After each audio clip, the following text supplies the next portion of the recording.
Now I'm gonna speak out my ass about LJ&J number 12, since we've got some more room on this bonus disc here.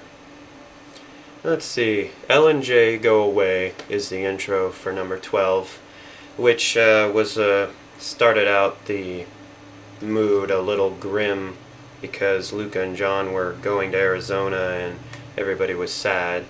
Right before then, there was all happy times. We were making movies all the time. Me, Jason, Corey, John, and Johanna and Amanda, girls like that, were all hanging out constantly. Charlotte was in the picture. And we were just having fun living up the summertime because we just graduated high school. So, putting that as the intro kind of set the mood for how all that fun was ending and we were growing up. This is a real crossroad of an addition to LJ&J right here. Then the mood lightens again, and we go back in time to Corky Returns, which is kind of the second Corky movie in chronological order, but there was the Corky Hunt, which we chased after Corky through a house with a gun. But this one kind of takes place right after the first movie because he's buried in a playground. He comes out of the ground because the people who shot him in the first one, instead of throwing him in a graveyard with the rest of the normal people, they just thought they'd bury him in a playground. First appearance of Talia Montesani, I do believe, in her acting career. Mincemeat and Slime She is the third movie, which is also very funny, and it's a second addition to the first AOK episode. This time they have an arch rival played by Scott Pauly who shoots fireworks from his hands. It was funny stuff. Nutty Neighbors was one of the first movies me, Corey, and John edited using Corey's Premiere program. So it was the first digital rendered movie, which featured a lot of laughing tracks, things like that. The Invisible Man was another digital rendering with the help of Corey Gwynn. It was for John B's English project, and so me and him directed that, more so him directing, but I had to have the camera sometimes because he was in shots. But me and Scott Pauly were in that, and then John B. and Corey had a little role in it. He mainly produced it. Corky's Playground. Wait a minute. Corky's Playground comes after Invisible Man. Corky Returns is the one where he comes out of the doghouse, which should have came before.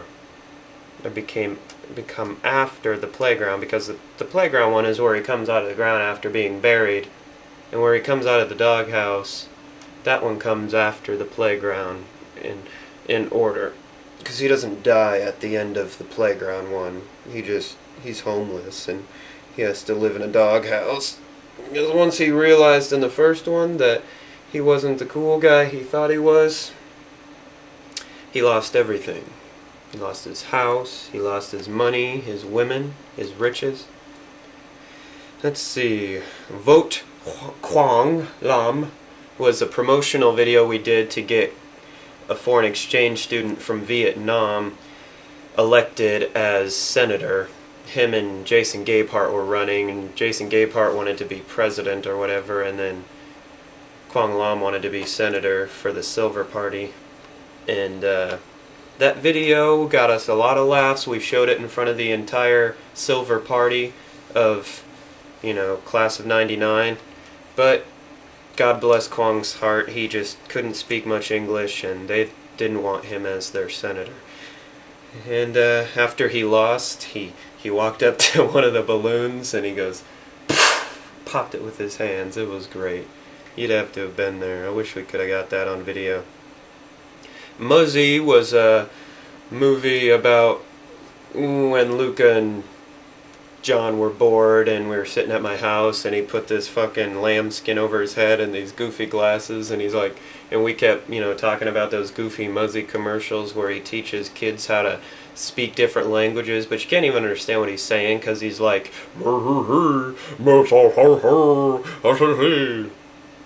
so we had to make fun of that a bit.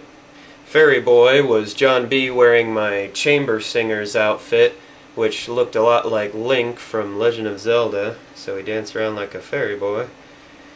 Shane Company was a long running gag that Jason had because he hates Tom Shane and how boring his voice is, like this, and so he thought he would do a spoof of his commercial that we would always hear on the radio. Man stabbing himself in the head, well, I put that on the bonus disc because it's just me going into the kitchen, stabbing myself in the head, and then dying with some real intense music played over it. Paranoia, My Friend the Devil was a cool movie, also involving Corey's rendering, digital video editing. It's an idea Corey and John B. had about, well, what if one day you're just sitting there and all of a sudden your friend starts changing into like a demon? What would you do? And so the guy like hangs himself at the end. I hope you've already watched all these movies because I'm going to ruin shit for you. Nutty Neighbors Get Stoned is the second episode of Nutty Neighbors, and they don't use any marijuana. It's just that they find a caveman for some reason in their yard because it's snowing outside, and all of a sudden it's like this caveman had been locked in a snowbank all of his, for millions of years, but it makes no sense how he got there. But then it's all fun. He turns into a monkey at the end and we all dance. Red and Rhinestones was another Corey and John B. project with guest star Aaron Hillebrand. It was for their school project about a girl who wishes she could fit in, or she does fit in, but when she's not at school she's actually very poor and she has to put on this mask when she's at school because she's got all these yuppie friends and everything. She just wants to fit in, but she knows in her heart she never will. How to Be Goofy Part 2. This is Jason telling everybody the magical ways of how to be goofy, which he does very well because he is a goofy man. And Bitch I Ain't Your Boyfriend is me, Jason, and Hans all out in Jason's backyard just singing to our favorite DJ Funk song. And Old Bitch vs. Ninja is a very funny movie which brings back Old Bitch, who we hadn't seen for a while, and this time she's trying to get her master a glass of milk because she's like a slave, and then the ninja comes and intercepts, and his mission is to get the milk from her, which he succeeds at. Jedi Jason is a movie Jason made at Video Mass Media when he was bored because we never did our homework in there, and he would either just sleep on the couch or we would make goofy movies if we brought our cameras in. So it was a funny movie in that way. OMC is also called On the Run. It's just me and Jason cruising down the road. Pretty much shows a reality shot of what me and Jason would always do in the summertime. Just roll down the windows, crank some OMC, and you're in heaven. Those are the good old days right there.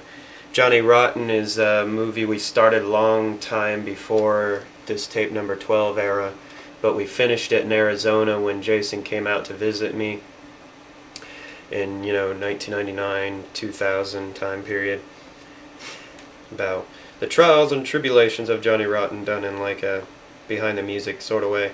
Sweet 10 is a movie we were forced to make in Video Mass Media class because Miss Hayward's stupid and she has stupid ideas.